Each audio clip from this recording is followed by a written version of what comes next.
ចំណុចគោបាទចំណុចគោខាត់ចិត្តអាណនណាពេលយើងចុះចូលទៅនេះអាណនណានេះក៏អាណនដែរអញ្ចឹងយើងគិតរៀងអាណនលើអាណនណាបាទគិតរៀងអាណនលើអាណនអញ្ចឹងនេះយើងយកអា limit នេះខ្ញុំដាក់ខាងក្នុងនេះបានតែនេះដាក់ចេះទៅហើយយើងអាចទៅសេថា limit x ខាត់ចិត្តបូកអាណននៃ x បូក1លើ x ដល់1បិទមកវិញ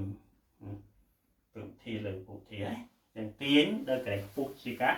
កតាអញ្ចឹងយើងបានលិនហើយ limit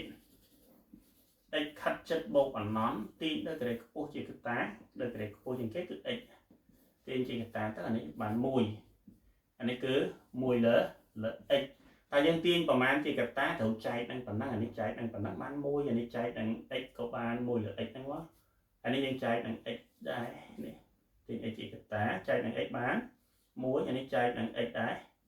បាន1លើ x បាត់វាមកវិញនេះ x ហើយ x យើងសម្រួលចោលបានយើងសម្រួលវាចោលមកអញ្ចឹងវាស្មើនឹងបានលិនសម្រួលវាចោលមកយើងបាន limit x ខាត់ចិត្តបូកអាណនអី1បូកជាមួយនឹង1លើ x នេះ1ដក1លើ x បាត់វាមកវិញបាទអញ្ចឹងយើងជំនួសចូលបាននេះចូលនេះដាក់ចូលនេះមកយើងដឹងហើយចំណុចមុនបាទចំណុចមុនគឺដាក់ចូលទៅមួយចំនួនលើអាណនចេញ0ណាមួយចំនួនលើអាណននេះក៏ចេញ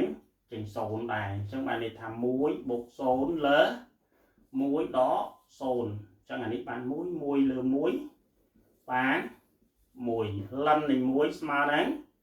0បានអញ្ចឹងយើងបញ្ចប់